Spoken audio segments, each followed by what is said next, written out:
TV 45 news కి స్వాగతం. బులెటిన్లో ముందుగా హెడ్లైన్స్ చూద్దాం. జగన్ 2.0 ఇలా ఉండదు. ప్రతి విషయంలో వైఎస్ఆర్సీపీ కార్యకర్తే నెంబర్ 1 గా ఉంటాడు. వైఎస్ జగన్. తెలంగాణ భవన్లో బీఆర్ఎస్ నాయకుల ప్రెస్ మీట్.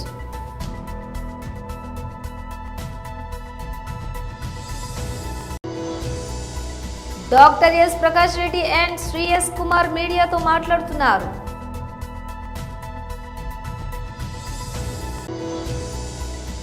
యువ ఆటగాళ్లకు కీలక సూచనలు చేసిన ధోని.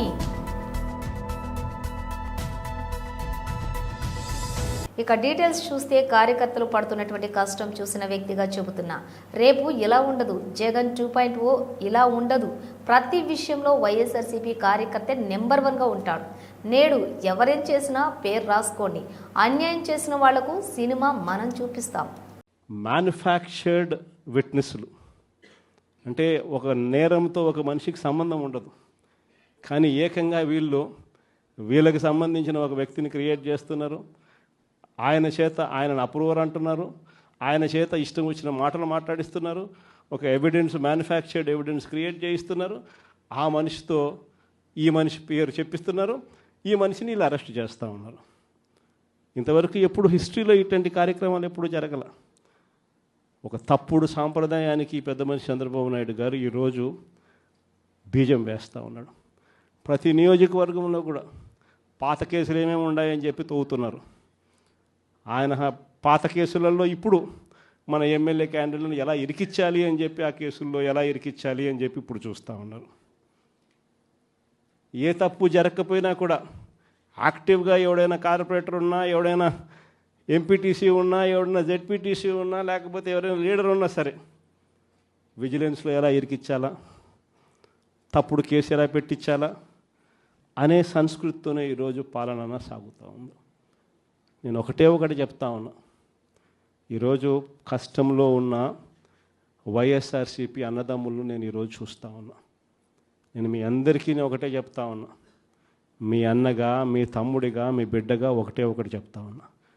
నెక్స్ట్ వచ్చే జగన్ 2.0లో పరిస్థితి ఈ మాదిరిగా ఉండదు. ఈరోజు ప్రతి కార్యకర్త కష్టాన్ని చూస్తూ ఉన్నా కాబట్టి చెప్తా ఉన్నా. ఇంతకుముందు మన హయాంలో మనం వచ్చే టయానికే కోవిడ్ మహమ్మారి మధ్యలో 2019 జూన్లో మనం ప్రమాణ స్వీకారం చేశాం. ఆ తర్వాత ఆ మార్చిలోనే ముగియక మునిపే, ఒక సంవత్సరం కూడా సరిగ్గా ముగియక మునిపే 2020 మార్చి వచ్చేసరికి వెంటనే కోవిడ్ వచ్చింది. ఆ తర్వాత 2 సంవత్సరాలు కోవిడ్తో మనం యుద్ధం చేయాల్సిన పరిస్థితుల మధ్య మన పాలన సాగింది. బహుశా కార్యకర్తలకు అనుకున్న మేరకు బహుశా నేను చేయలేకపోయి ఉండొచ్చు, కానీ ఇవాళ ఒకటే చెప్తా ఉన్నా. ఈరోజు ఈ కష్టాన్ని చూసిన వ్యక్తిగా చెప్తా ఉన్నా. రేపొద్దున ఇలా ఉండదు. రేపొద్దున జరిగే ప్రతి విషయంలోనూ వైఎస్ఆర్సీపీకి కార్యకర్తే నెంబర్ 1గా ఉంటాడని మాత్రం ఖచ్చితంగా చెప్తా ఉన్నా. ప్రతి కార్యకర్తకు నేను ఒకటే చెప్తా ఉన్నా. ఎవడెవడైతే మీకు అన్యాయం చేశాడో పర్వాలా, అన్యాయం చేయండి, చేయించుకుంటాం, టైం మీది, కానియండి, కొట్టండి అని చెప్పండి. ఆడు ఎవడు ఏం చేస్తూ ఉన్నాడో పేరు రాసుకోండి. రెడ్ బుక్ అని నేను చెప్పను, కానీ పేరైతే రాసుకోండి. మీరు ఏ బుక్లో రాసుకున్నా పర్వాలా, పేరైతే మీరు రాసుకోండి. దాని తర్వాత మాత్రం అన్యాయం చేసినోనికి సినిమా మాత్రం మనం చూపిస్తామని చెప్తాను. ఆ మనిషి రిటైర్డ్ అయి ఉన్నా కూడా లాక్కొని వస్తా. ఆ మనిషి దేశం ఇరిచిపెట్టిపోయినా లాక్కొని వస్తా.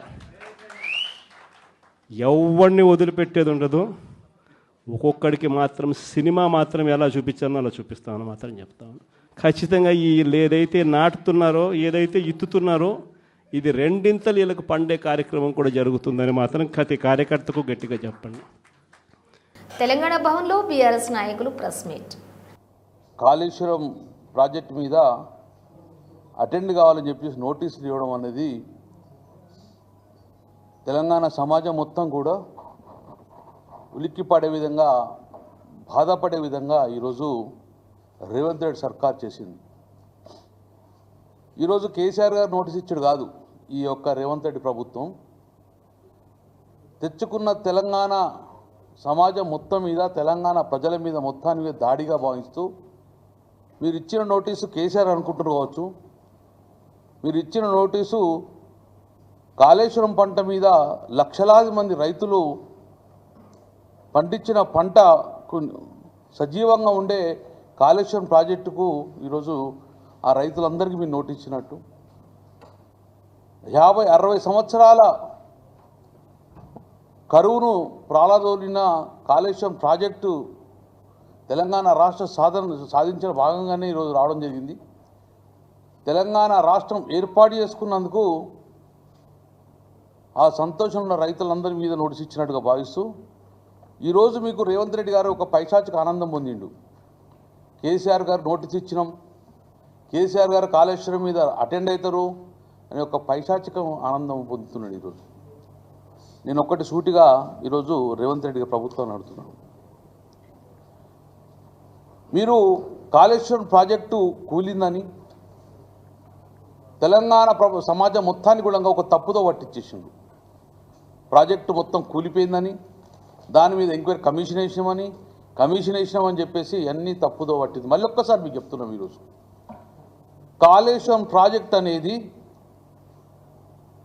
ఒక మేడిగడ్డతో పాటు మిగతా 2 బ్యారేజీలు, 3 బ్యారేజీలు, 15 రిజర్వాయర్లు, 19 సబ్స్టేషన్లు, 21 పంప్ హౌజులు, 200 కిలోమీటర్ల సొరంగాలు, 1530 కిలోమీటర్ల గ్రావిటీ కెనాళ్ళు, 95 కిలోమీటర్ల ప్రెజర్మెంట్స్, 141 టీఎంసీ స్టోరేజ్ కెపాసిటీ, 50 మీటర్ల ఎత్తు లిఫ్ట్లు, 240 టీఎంసీల నీటి నిల్వ ఉన్న ప్రాజెక్టే ఈరోజు కాళేశ్వరం ప్రాజెక్టు. అందులో మొదటి 3 బ్యారేజీలలో ఒక్క బ్యారేజీలో ఉన్న 85 పియర్లలో ఒక 3 పియర్లు, 2 నుంచి 3 పియర్లు కుంగిపోతే దాన్ని కాళేశ్వరం మొత్తం కూలిపోయిందని ఒక ప్రచారం చేసి ఒక కమిషన్ ఇచ్చినాను. నేను సూటిగా అడుగుతున్నా, మరి నీ ప్రభుత్వం వచ్చిన తర్వాత సుంకిశాల రిటర్నింగ్ వాళ్ళు మొత్తం కూలిపోయింది. మరి మీరు ఈ కేంద్ర ప్రభుత్వంలో ఉన్న కిషన్ రెడ్డి బండి సంజయ్తో పాటు రాష్ట్ర ప్రభుత్వాన్ని సూటిగా అడుగుతున్నా, సుంకిశాల వాళ్ళు ఊరిపోతే, రిటర్నింగ్ వాళ్ళు ఊరిపోతే నేషనల్ డ్యామ్ సేఫ్టీ అథారిటీ రాదు, కమిషన్ రాదు, కనీసం విచారణ కూడా. డాక్టర్ ఎస్ ప్రకాష్ రెడ్డి మరియు శ్రీ ఎస్ కుమార్ మీడియాతో మాట్లాడుతున్నారు. నువ్వు మాట్లాడిన మాటలు ఆక్షేపణీయంగా ఉన్నాయి. నువ్వు మాట్లాడిన మాటలు ముఖ్యమంత్రి స్థాయికి లేవని మాత్రం చెప్పదలుచుకున్నా. ఆ మాటలను తీవ్రంగా ఖండిస్తున్నా. కిషన్ రెడ్డి గారు, మీకు గుర్తుండాలి, రేవంత్ రెడ్డి గారు ప్రపంచాన్ని మొత్తాన్ని గడగడలాడించిన కోవిడ్ సందర్భంగా భారత ప్రభుత్వం మొత్తం దేశం కోసం ఏర్పాటు చేసినటువంటి వార్ రూమ్కి ఇన్ఛార్జిగా పనిచేశారు కిషన్ రెడ్డి గారు. మొత్తం ప్రపంచం అంతా గడగడలాడుతున్నప్పుడు, దేశం మొత్తం లాక్డౌన్లో ఉన్నప్పుడు, దేశంలో ఉన్నటువంటి ప్రజలు భయంతో అల్లాడుతున్న సందర్భంగా వార్ రూమ్లో రాత్రి పగలు అక్కడే ఉండి మొత్తం దేశంలో ఏ ఒక్క వ్యక్తి కూడా తినడానికి ఇబ్బంది పడొద్దని, ఏ ఒక్క వ్యక్తికి కూడా ఆరోగ్యంలో ఇబ్బంది రావద్దని, ఏ ఒక్క వ్యక్తి కూడా వైద్యం అందుబాటులో ఇబ్బంది రావద్దని 2 నెలల పాటు పూర్తి స్థాయిలో 2 టర్ములు కూడా 2 సార్లు 2 నెలల పాటు పూర్తి స్థాయిలో హోమ్ మినిస్ట్రీ కార్యాలయంలో ఏర్పాటు చేసిన వార్ రూమ్లో ఉండి రాత్రింబగలు అక్కడే తిని అక్కడే పడుకొని ఈ దేశాన్ని రక్షించేటువంటి కోవిడ్ అనే మహమ్మారి నుంచి రక్షించినటువంటి ఒక మహత్ కార్యంలో కిషన్ రెడ్డి గారు వార్ రూమ్ ఇన్ఛార్జిగా పనిచేసిన విషయాన్ని గుర్తు చేస్తున్నాను రేవంత్ రెడ్డి గారు. నీకు తెలియకపోతే తెలుసుకో. అంతేగాని బాధ్యతారహితంగా ఒక ముఖ్యమంత్రి స్థాయి నుంచి దిగజారి ఒక వీధి రౌడీలాగా అట్లా మాట్లాడడం అనేది మంచి పద్ధతి కాదు. నేను తీవ్రంగా ఖండిస్తున్న ఈ సందర్భంగా. కిషన్ రెడ్డి గారు అన్న మాట ఏంది, నిన్న మొన్న కాంగ్రెస్ పార్టీ చేస్తున్నటువంటి ప్రేలాపనలు, ముఖ్యంగా నిన్న మల్లికార్జున ఖార్గే గారు ఒక మాట అన్నారు, ఏ చుట్పుట్టు యుద్ధం అని. ఆయన నిన్న కర్ణాటకలో మాట్లాడితే చుట్పుట్టు యుద్ధం, ఈ యుద్ధంలో ఏమీ చేయలేదు, ఈ యుద్ధం కోసం ఇంత పెద్ద ప్రచారం చేస్తున్నారని. భారత సైనికులు, భారత సైన్య అధికారులు చెప్పినటువంటి విషయాన్ని, భారత సైనికులు చేసినటువంటి ఏదో ఒక స్ట్రైక్స్ యుద్ధం అని ఎవడు అనలే. నువ్వే అంటున్నావు మల్లికార్జున ఖార్గే యుద్ధంలాగా ఎట్లా కనపడదో నాకు తెలియదు, కానీ అది యుద్ధం అని ఎవరు అనలే. పహల్గాంలో జరిగిన సంఘటనకు పూర్తి స్థాయిలో మన భారత సైన్యాలు తీవ్రవాదుల స్థావరాలను మన మిసైల్స్ ద్వారా దాడి చేసి చంపినటువంటి తీరు, గతంలో కూడా సర్జికల్ స్ట్రైక్స్ అట్లాగే జరిగినాయి, ఇప్పుడు కూడా అటువంటి సంఘటనే ఇంకా కొంచెం పెద్ద ఎత్తున జరిగింది. దానికి ప్రతిగా పాకిస్తాన్ చేసిన దుశ్చర్యకును పూర్తిగా నిర్వహించడంతో పాటు పాకిస్తాన్ దుశ్చర్యకు ప్రతిగా సమాధానం చెప్పినటువంటి పరిస్థితి 7, 8, 9, 10 తారీఖులో జరిగింది. అది చుట్టుపుడు యుద్ధం అంటావా అంటే మరి ఇక కరెక్టే. చైనా యుద్ధంలో మీ నాయకుడు, మీ ఆది నాయకుడు నెహ్రూ గారు కనీసం బూట్లు కూడా ఇవ్వలేక, కనీసం తుపాకులు కూడా ఇవ్వలేక భారత సైన్యాన్ని ఇంత నిర్వీర్యం చేసిండో దాన్ని కంపేర్ చేసినప్పుడు ఆ యుద్ధంలో సైనికులు ప్రాణాలు కోల్పోయినటువంటి తీరు చూస్తే ఆ యుద్ధాన్ని కంపేర్ చేస్తే, ఎందుకంటే ఇక్కడ మొత్తం సైనికులు కానీ మిగతా వాళ్ళు చనిపోయింది కూడా 8 మంది, ఎందుకంటే అక్కడ 1000 మంది చనిపోయినారు. అది కరెక్టే. అక్కడ కంపేర్ చేసినప్పుడు ఇప్పుడు చాలా చిన్న యుద్ధమే. మల్లికార్జున ఖార్గే గారు భారత పాకిస్తాన్ యుద్ధం సందర్భంగా కూడా ఇందిరాగాంధీని మెచ్చుకున్నాడు. ఇవాళ రేవంత్ రెడ్డి గారు కూడా మెచ్చుకున్నారు. అది కూడా 15 రోజులు జరిగిన యుద్ధం అది. ఆ యుద్ధం విషయంలో కూడా ఐపీఎల్ 2025 సీజన్లోని భాగంగా Chennai super Kings Rajasthan Royals జట్ల మధ్య జరిగిన హోరాహోరీ పోరులో రాజస్థాన్ 6 వికెట్ల తేడాతోటి విజయం సాధించింది. ఈ మ్యాచ్ ముగిసిన అనంతరం చెన్నై సూపర్ కింగ్స్ మాజీ కెప్టెన్ మహేంద్ర సింగ్ ధోని యువ క్రికెటర్లతో కాసేపు ముచ్చటించారు. ఈ సందర్భంగా వారికి పలు విలువైన సలహాలు, సూచనలు అందజేశారు.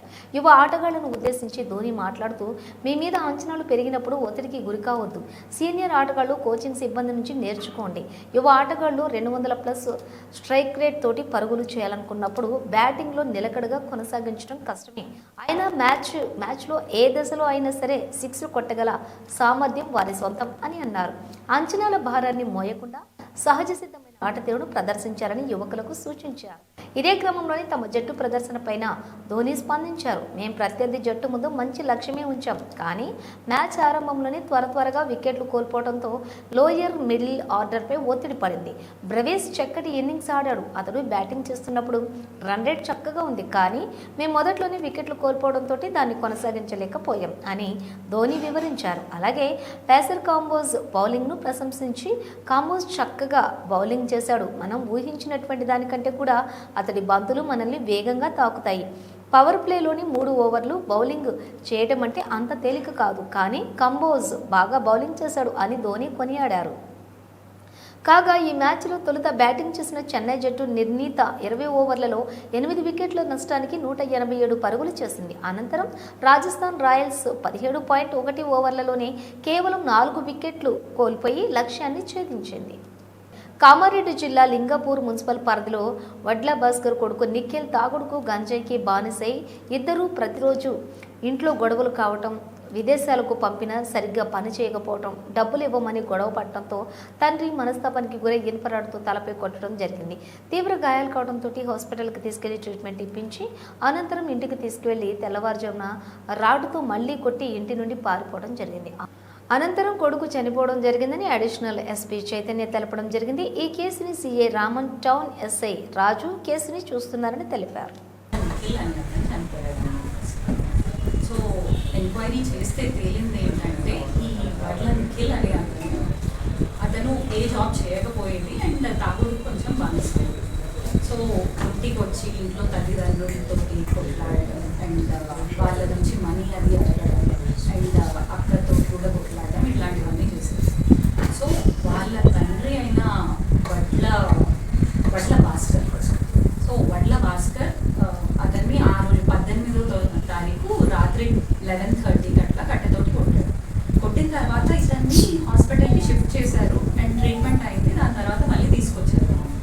బట్ 19th రోజు ఎర్లీ మార్నింగ్ 5:30కి మళ్ళీ ఐరన్ రాడ్ తోటి కొట్టి చంపేశారు.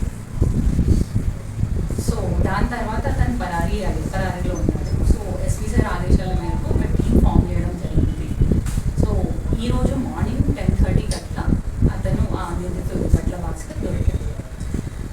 సో ఈ case and I appreciate one team, CI Raman and SI Devanpalli SI Raju and the team అది తొందరగా రియాక్ట్ అయ్యి అండ్ ఈరోజు మార్నింగ్ ట్రేస్ చేశారు. సో అతను ఈరోజు కస్టడీలో కొడుకు కంటిన్యూస్గా ఏ జాబ్ చేయకుండా కంటిన్యూస్గా తాగడం అదంతా. అతను ఇన్ఫ్యాక్ట్ విదేశాలకు కూడా పంపాడు తండ్రి, బట్ అతను అక్కడ కూడా జాబ్ చేయకుండా వెళ్ళిపోవచ్చాడు అండ్ తల్లిదండ్రుల్ని కంటిన్యూస్గా కొట్టేవాడు, తిట్టేవాడు, అదంతా చేసేవాడు. సో అట్లా వల్ల మాకు ఎట్లయినా ప్రమాదం ఉంది అని చెప్పేసి కొడుకు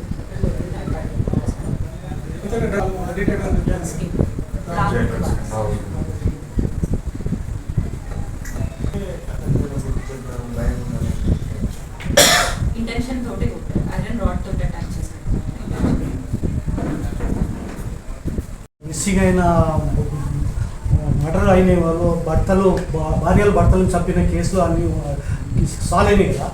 ఈ ఒకటి క్రితం మిస్సింగ్ కాదు, ఫస్ట్ మీరు చెప్పింది అది 1 year missing and recently trace అయింది. అండ్ ఈ 5 సంవత్సరాల మిస్సింగ్ మీరు ఏదైతే చెప్తారో నేను ప్రాపర్గా ఎంక్వైరీ చేస్తాను. ఇప్పుడు గట్టా ఈ విషయాలు సిఐడికి కూడా పంపించారు వాళ్ళు, కాంప్యూటర్ అన్ని పంపిస్తే కేసు గురించి నేను ప్రాపర్గా తెలుసుకొని చెప్తాను. ఇప్పుడు నేను ఏది చెప్తాను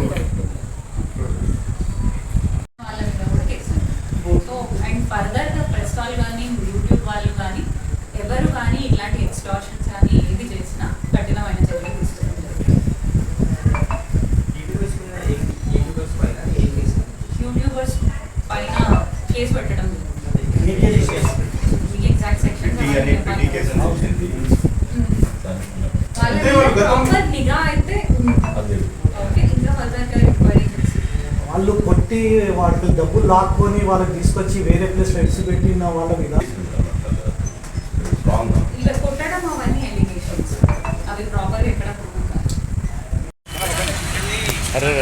అట్లేం డివిజన్ కక్ష మొత్తం. కామారెడ్డి పట్టణం అశోక్ నగర్ కాలనీలోని వడగాల్పుల రిపీట్ 6th one. కామారెడ్డి పట్టణం అశోక్ నగర్ కాలనీలోని వడగాల్పుల కారణంతో పంచాయతీరాజ్ ఆఫీస్ పక్కన ఉన్నటువంటి కరెంటు స్తంభాలు గాలి దుమారానికి కరెంటు 2 స్తంభాలు విరిగిపోవడంతో త్రుటిలో తప్పిన పెను ప్రమాదం. అధికారుల నిర్లక్ష్యం వహించడం మూలంగానే ఇలాంటి సంఘటనలు జరుగుతున్నాయని స్థానికులు తెలుపుతున్నారు. ఇప్పటికైనా మరి అధికారులు స్పందించి కరెంటు వైర్లు పక్కన ఉన్నటువంటి చెట్లను తొలగించాలని వారు కోరుతున్నారు. సుమారుగా 2 చెట్లు 3 స్తంభాలు విరిగిపోవడం జరిగింది. ఎవరికీ ఎలాంటి ప్రమాదం జరగలేదు. విద్యుత్ అధికారులు స్పందించి ఈ నివారణకు సంబంధించినటువంటి చర్యలు చేపట్టి స్థానికులు కోరుతున్నారు చేపట్టాలని. పంచాయతీరాజ్ ఆఫీస్ చుట్టూ అనేక చెట్లు మొక్కలు ఉండటం వల్ల ఆ చెట్లు విరిగి కరెంటు స్తంభాలపై పడటంతో స్థానికులు ఇబ్బందులు పడుతున్నారు. ఇప్పటికైనా మరి కరెంటు అధికారులు స్పందించి త్వరగా వర్క్ పూర్తి చేయాలని కోరుతున్నారు.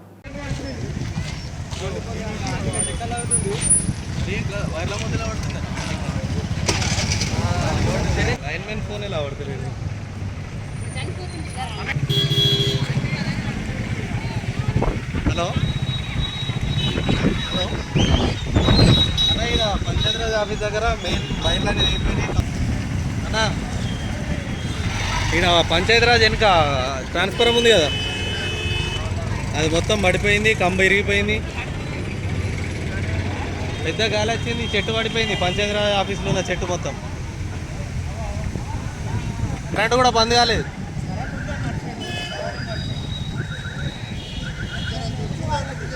అదే అన్న అన్న అంటే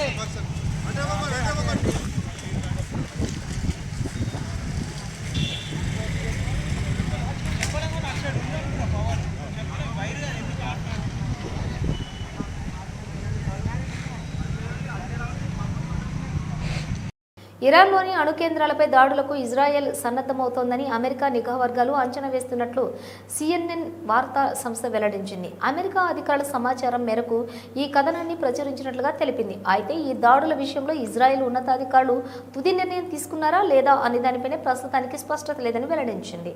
ఇరాన్ అణు కేంద్రాలపై ఇజ్రాయెల్ దాడి చేసే అవకాశాలు ఇటీవల గణనీయంగా పెరిగినట్లు నిఘా వ్యవహారాలతో సంబంధం ఉన్న ఒక అధికారి CNNకు చెప్పినట్లు సమాచారం. ఒకవేళ అమెరికా ఇరాన్ తోటి కుదుర్చుకునే అణు ఒప్పందం ద్వారా ఇరాన్లోని యురేనియం నిల్వలను పూర్తిగా నిర్మూలించలేకపోతే దాడులు సంభావ్యత మరింత పెరుగుతుందని సదరు అధికారులు అభిప్రాయపడినట్లుగా తెలుస్తోంది. అధ్యక్షుడు డొనాల్డ్ ట్రంప్ ప్రభుత్వం ఇరాన్ అణు కార్యక్రమంపై దౌత్య మార్గాల్లోని ఒప్పందం కుదుర్చుకోవడానికి చర్చలు కూడా జరుపుతున్నట్లుగా ప్రస్తుతం తరుణంలోని ఈ నిఘా నివేదిక బయటకు రావడం గమనార్హం. ఇజ్రాయెల్ ఉన్నతాధికారుల ప్రకటనలు, రహస్యంగా సేకరించిన సంభాషణల రికార్డులు, సైనిక కదలికలను బట్టి ఇజ్రాయెల్ దాడులకు సిద్ధమవుతున్నట్లు అంచనా వేస్తున్నామని CNN వివరించింది. మరోవైపు యురేనియం శుద్ధిని నిలిపివేయాలన్న అమెరికా డిమాండ్ను ఇరాన్ అత్యున్నత నేత అయాతొల్లా అలీ ఖమేనీ మంగళవారం తీవ్రంగా తప్పుపట్టారు. కొత్త అణు ఒప్పందం కుదిరే అవకాశాలపై ఆయన అనుమానాలు వ్యక్తం చేసినట్లుగా సమాచారం. ఇరాన్తో అణు ఒప్పందం చర్చలు విఫలమైతే సైనిక చర్యలు కూడా పరిశీలిస్తామని అధ్యక్షులు ట్రంప్ గతంలోనే హెచ్చరించారు. ఈ చర్చల్లో పురోగతి సాధించేందుకే ఆయన విధించినటువంటి 60 రోజుల గడువు కూడా ఇప్పటికే ముగిసిపోయింది. ఈ పరిణామాలపై వ్యాఖ్యానించేందుకు ఇజ్రాయెల్ ప్రధాని కార్యాలయం వాషింగ్టన్లోని ఇజ్రాయెల్ రాయబారి కార్యాలయం స్పందించలేదని రాయిటర్స్ వార్తా సంస్థ తెలిపింది. బులెటిన్ ముగించే ముందు హెడ్లైన్స్ మరోసారి. జగన్ 2.0 ఇలా ఉండదు. ప్రతి విషయంలో వైఎస్ఆర్సీపీ కార్యకర్తే నెంబర్ 1గా ఉంటాడు. వైఎస్ జగన్. తెలంగాణ భవన్లో బీఆర్ఎస్ నాయకుల ప్రెస్ మీట్.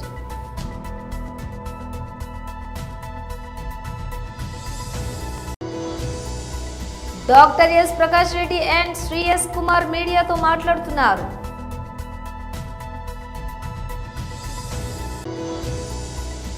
యువ ఆటగాళ్లకు కీలక సూచనలు చేసిన ధోని.